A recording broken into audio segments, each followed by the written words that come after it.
125 rank కాబట్టి expect చేయడంలో తప్పులేదు. కానీ ఏం జరిగింది, ఇద్దరు ఫిజికలీ హ్యాండిక్యాప్డ్ కోటా వాళ్ళు బీసీడీలోనే అక్కడికి వచ్చి కూర్చున్నారు. వీళ్ళు ఎందుకు వచ్చారు అనే దాని గురించి లెట్ us అండర్స్టాండ్. ఒకటి, బుసిరెడ్డి రవి అని ఓసీ క్యాండిడేట్, ఆయన ఫిజికలీ హ్యాండిక్యాప్డ్ కింద అప్లై చేసి ర్యాంక్ వచ్చి ఓసీలో కాల్ లెటర్ వచ్చింది ఆయనకి. కానీ ఆయన వచ్చిన తర్వాత మెడికల్ బోర్డులో డిస్క్వాలిఫై అయ్యాడు.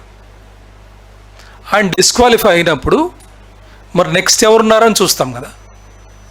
హారిజాంటల్ రిజర్వేషన్ అంటే నెక్స్ట్ ఎవరుంటే వాళ్ళని తీసుకెళ్ళి కూర్చోబెట్టాలి. నెక్స్ట్ బీసీడీ ఉంటే బీసీడీలో కూర్చోబెట్టాలి. ఈ బుసిరెడ్డి రవితో పాటు ఇంకొక ఆయన లక్ష్మణుడు ఎస్సీ కేటగిరీ, ఈయనకి కూడా 108 ర్యాంక్ వచ్చింది ఎస్సీ కేటగిరీలో. ఈయన కూడా ఫిజికలీ హ్యాండిక్యాప్డ్ కింద ఎస్సీ కేటగిరీ కింద వచ్చి మళ్ళా మెడికల్ బోర్డులో డిస్క్వాలిఫై అయ్యాడు. సో ఇక్కడ బుసిరెడ్డి రవి డిస్క్వాలిఫై అయ్యాడు, లక్ష్మణుడు డిస్క్వాలిఫై అయ్యాడు. సో ఇద్దరు పోవటం వల్ల ఇద్దరు నెక్స్ట్ క్యాండిడేట్స్ ఎవరని చూస్తే ఇద్దరు కూడా బీసీడీలో ఉన్నారు. That is something we cannot predict. So అందుకనే హారిజాంటల్ రిజర్వేషన్ అనేది డైనమిక్గా ఉంటుంది. We cannot say certificate verification పిలిచినప్పుడు వాళ్ళకి ఖచ్చితంగా సెలెక్షన్ అవుతుంది అని చెప్పలేము. కాబట్టే చాలా క్లియర్గా ముందుగానే కాల్ లెటర్లో call is for calling candidate for verification, ఇది పిలిచినంత మాత్రాన రాదు అనేది చాలా క్లియర్గా మనం బోల్డ్ లెటర్స్లో పెట్టాం. కాబట్టి మరొక్కసారి అందరికీ ఈ పాయింట్ని I would like to explain. అలాగే మనకి ఎవరికి ఏ ఇష్యూ వచ్చినా కూడా గ్రీవెన్స్ అనేది మనం పెట్టాం. 3 లెవెల్స్ ఆఫ్ గ్రీవెన్స్ చెప్పాం. డిస్ట్రిక్ట్ లెవెల్లో, అలాగే స్టేట్ లెవెల్లో కమిటీ, ఫైనల్ గ్రీవెన్స్ వచ్చి commissioner of school education. So 3 లెవెల్స్లో మనం ఇదివరకే చెప్పాను, చాలా 33,000 వచ్చినాయి గ్రీవెన్సెస్.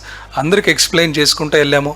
ఎక్కడ కూడా ట్రాన్స్పరెన్సీ, ఎక్కడ కూడా వైలేషన్స్ ఎక్కడ లేదు.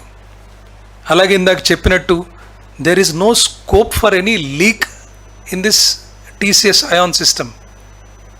అప్లోడ్ చేసేదేమో dedicated permanent employees, password protected systems ఉన్నాయి. అలాగే టీసీఎస్ దాంట్లో జంబుల్డ్ క్వశ్చన్స్ వస్తాయి, ఒక్కొక్కరికి డిఫరెంట్ జంబుల్ అయి వస్తాయి. సిస్టంలో ఎన్క్రిప్షన్ ఉంటుంది, డీక్రిప్షన్ ఉంటుంది. It's full proof security mechanisms ఉంటాయి. ఎంటైర్ కంట్రీ ఇంక్లూడింగ్ కోర్ట్స్, మన ఓన్ హైకోర్టు కూడా ఇదే సిస్టంలో రిక్రూట్మెంట్ కూడా చేశారు. So there is no scope for any leak anywhere. అలాగే grievance, in spite of all these things, ఎవరినక గ్రీవెన్సెస్ ఉన్నా కూడా మనం 3 లెవెల్స్లో గ్రీవెన్స్ చాలా క్లియర్గా మనం కండక్ట్ చేశాం.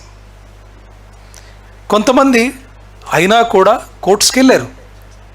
కోర్ట్స్కి వెళ్తే మనం కోర్ట్స్కి మన వాదన మనం వినిపించాం. బట్ కోర్ట్స్ ఎక్కడ కూడా ఆపలేదు, because we followed rules everywhere, from reservations to selections కానివ్వండి, everything. District selection committee appointment letters were given by the district collectors. మనం ఏదైతే ఆన్లైన్ ప్లాట్ఫామ్ పెట్టామో this is meant for more transparency. క్యాండిడేట్కి తను apply చేసిన లాగిన్లో వెబ్సైట్ ఏదైతే ఉందో దాంట్లోనే మొత్తం అన్ని పబ్లిష్ చేస్తూ ఉన్నాం. సో అతను ఒకవేళ అతనికి రాకపోతే ఏకాంబరం లాంటి దాంట్లో గ్రీవెన్స్ సెల్స్ ఉన్నాయి, ఎక్స్ప్లెయిన్ చేశారు ఆయనకి, ఇది కారణం. హారిజాంటల్ సిస్టంలోనే అది. It's a very dynamic thing. ఆ డైనమిక్ థీమ్లో ఫిక్స్ చేసి ఇదే ఇవ్వటం అనేది పాత పద్ధతి, అది వర్టికల్ రిజర్వేషన్ అంటాం.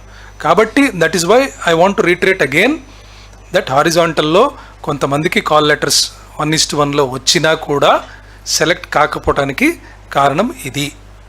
అలాగే there is no rejection list. Rejection list అనేది పెట్టలేదండి. కాబట్టి ఎవరు మాది రిజెక్షన్ లిస్ట్లో ఎందుకు చూపించలేదు అంటానికి లేదు.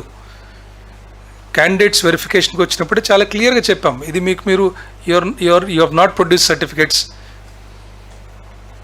అలాగే మీరు ఏది చూసినా, యూపీఎస్సీ చూసినా, ఏపీపీఎస్సీ చూసినా సెలెక్షన్ లిస్ట్ పెడతారండి, రిజెక్షన్ లిస్ట్ ఉండదు.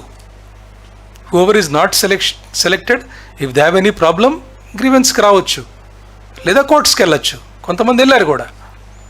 So these are all the facts మనకి ఏదైతే రికార్డ్స్ ఉన్నాయో ఏదైతే అన్నీ వెరిఫై చేసుకొని we would like to place certain facts on record. సో దయచేసి నా విజ్ఞప్తి ఏమిటంటే, ఇంకా డిఎస్సి కూడా రాబోతుంది.